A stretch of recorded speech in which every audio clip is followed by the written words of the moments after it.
দিব বিচাৰিছো এটা অতিকৈ গুৰুত্বপূৰ্ণ খবৰ ৰাজ্যত ডাক বিভাগত চৰম অৰাজকতা আৰু হেমাহিৰে চলিছে ৰাজ্যৰ ডাক বিভাগ আৰু ডাক বিভাগত এবাৰ ভয়ংকৰ কাণ্ড সংঘটিত হৈছে পোষ্টমাষ্টাৰ জামিনা বেগমৰ ভুলৰ বাবে অতি ভয়ংকৰ কাণ্ড সংঘটিত হৈছে এজন যুৱকৰ সৈতে কি কৰিছিল পোষ্টমাষ্টাৰ জামিনা বেগমৰ কাণ্ডক লৈ ৰাজ্য তুলপাৰ কিয় লাগিছে প্ৰতিটো তথ্য এই মুহূৰ্তত জনোৱাৰ চেষ্টা কৰিম এটা অতি গুৰুত্বপূৰ্ণ খবৰ ব্ৰেকিং নিউজ এই মুহূৰ্তত ডাক বিভাগত চলিছে চৰম অৰাজকতা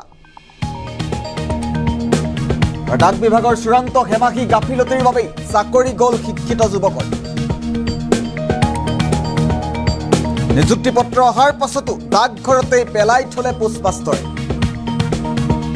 পোষ্টমাষ্টাৰ জামিনা বেগমৰ চূড়ান্ত হেমাহিৰ বাবে অনিশ্চয়তাত এটা এজন যুৱকৰ ভৱিষ্যত ডাকঘৰতে নিযুক্তি পত্ৰ পেলাই থোৱাৰ বাবে যোগদানৰ তাৰিখ পাৰ হৈ গৈছিল যুৱকজনৰ আৰু এছএছপিত চাকৰি লাভ কৰিছিল হৰে কৃষ্ণ ৰবি দাস নামৰ ওদালগুৰিৰ যুৱকজনে পোষ্টমাষ্টাৰ জামিনাৰ হেমাহিৰ বাবে যোগদান কৰিবলৈ নেপালে হৰে কৃষ্ণই আৰু এই কাণ্ডৰ পাছতে এতিয়া উত্তেজিত হৈ পৰিছে ৰাইজ ডাক বিভাগত পুনৰবাৰ চৰম অৰাজকতা হেমাহি চলা পৰিলক্ষিত হৈছে এগৰাকী পোষ্টমাষ্টাৰৰ ভয়ংকৰ কাণ্ডৰ বাবে শিক্ষিত যুৱকে চাকৰি পোৱাৰ পাছতো চাকৰি হেৰুৱাবলগীয়া হৈছে বাৰে বাৰে ডাকঘৰৰ পোষ্টমাষ্টাৰক যোগাযোগ কৰিছিল এপইণ্টমেণ্ট লেটাৰ অহা সন্দৰ্ভত কিন্তু চূড়ান্ত হেমাহি অৰাজকতা চলাই অহা এইগৰাকী জামিনা বেগমৰ ভুলৰ বাবে যোগদান কৰিবলৈ নাপালে হৰে কৃষ্ণ ৰবি দাস নামৰ যুৱকজনে আৰু তাৰ পাছতেই উত্তেজিত ৰাইজে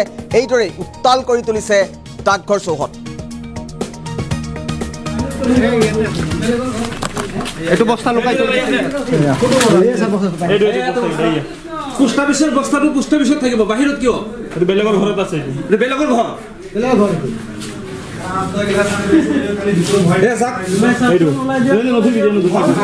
দেখাই আছো আপনি অলপ টানটো কথাটো অলপ কলম ভিতৰত অলপ লাগিছে এতিয়া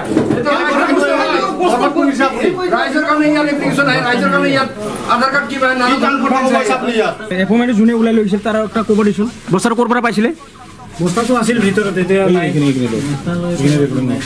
নাই বস্তা কিটা নাই বহুত বস্তা আছে আচ্ছা এইবিলাক আধাৰ কাৰ্ড যে ফেলাই থৈ দিয়ে সব মানুহ মৰি গ'ল নেকি এইবিলাক কি বিলাক আধাৰ কাৰ্ড সব মৰিছে এইবিলাক মৰি যায় মানুহ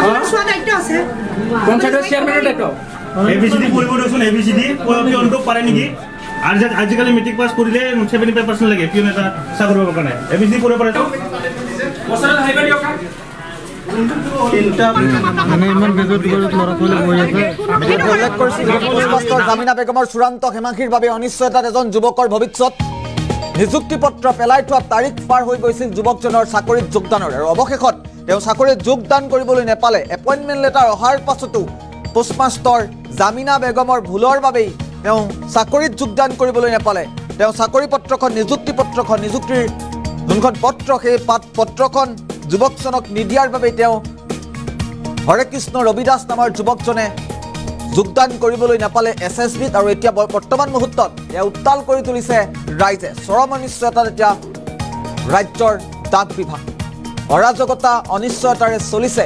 ৰাজ্যৰ ডাক বিভাগ এই সমগ্ৰ ঘটনা সন্দৰ্ভত ভুক্তভোগী যুৱকৰ মন্তব্য আছে স্থানীয় লোকৰ মন্তব্য আছে আমি মন্তব্য শুনোৱাৰ চেষ্টা কৰিম আজটো মানে এটো চাকৰিটো 2018 মই এটো এসএসসি জিডিৰ আছিলে তাতে সিলেকশন কৰিছে এসএসবিত মোক এতিয়া কোৰ্ট কেছ কৰি জিকিছিলো তাৰ পিছত এপইণ্টমেণ্ট আহিছে আপোনাৰ ইয়াতে 26 মাৰ্চত আহিছিলে আহাৰ পিছত মই এটা খবৰ লৈছোঁ মই কৈছোঁ যে মোবাইল নম্বৰ নাথাকিব পাৰে পিয়নক মোৰ অমুক নাম আহিব পাৰে এপইণ্টমেণ্ট আহিলে দি দিব মই মাজে মাজে খবৰ লৈছোঁ নাই অহা নাই মই যেতিয়া মই এছএছবিত আৰটিআই মাৰিলোঁ আৰটিআই ৰিপ্লাই আহিছে যে মাৰ্চৰ 26 তাৰিখে এনেকুৱা এপইণ্টমেণ্ট আহিছে মই লগে লগে আহিলোঁ আহি বস্তাৰ পৰা ঢালি কিনি মই নিজে ওলালোঁ এপইণ্টমেণ্ট মই নিজে ওলালোঁ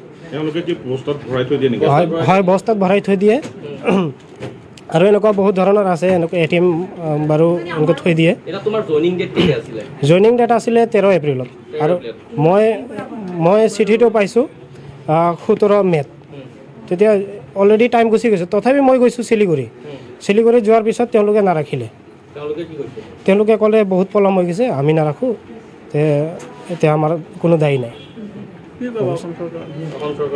অসম চৰকাৰ এতিয়া চাকৰিটো লাগে মোক, এতিয়া কেনেকৈ চাকৰিটো দিয়ে তাৰ ব্যৱস্থা কৰি দিয়ক।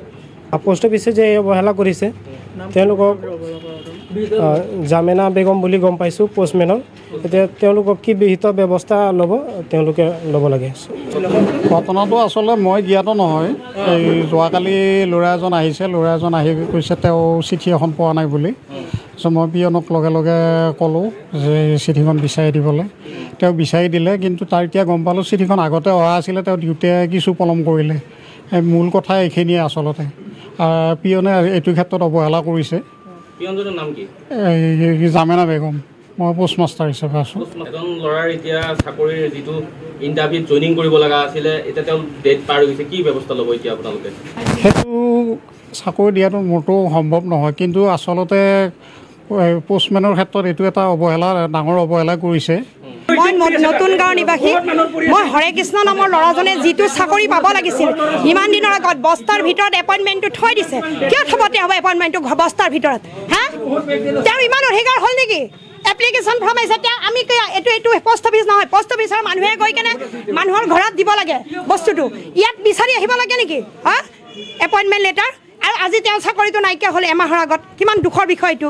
আমিওতো পঢ়া শুনা ছোৱালী, আমি BA পাছ কৰিছোঁ, আমাৰ ইচ্ছা আছেনে নাই চাকৰি পাব? আছে না? আমি এতিয়া ল'ৰাটোক স্কুললৈ লৈছোঁ। আজি মোৰ দুখ লাগিছে, কাৰণ সেই ল'ৰাটোৱে মোৰ তাৰ পৰা দোকানৰ পৰা মোৰ দুখ লাগিছে। মই ইয়ালৈ আহিছোঁ, মই অকলে মাইকী মানুহ হৈ ইয়ালৈ আহিছোঁ। কিয় আহিছোঁ? মোৰ মনত বেদনা লাগিছে, কাৰণ মই কষ্ট কৰি ঘূৰি আছোঁ। আৰু আধাৰ কাৰ্ডবিলাক আহে, তেওঁলোকক নিদিয়ে। আমাৰ আধাৰ কাৰ্ড আহে, নিদিয়ে। এতিয়া তেওঁলোকক এতিয়া ট্ৰেন্সফাৰ কৰি দিয়ক ইয়াৰ পৰা যোনে। আৰু ইয়াত এজন ভাল পোষ্ট অফিচ দিয়ক, যিজন পোষ্ট অফিচাৰে এতিয়া ভালকৈ কাম কৰিব পাৰে, যে ইয়াত বহি সকলোকে যেন দিহা পৰামৰ্শ দি তেওঁলোকক পোষ্ট অফিচৰ ঘৰে ঘৰে যেন কাগজ পত্ৰ দিব পাৰে।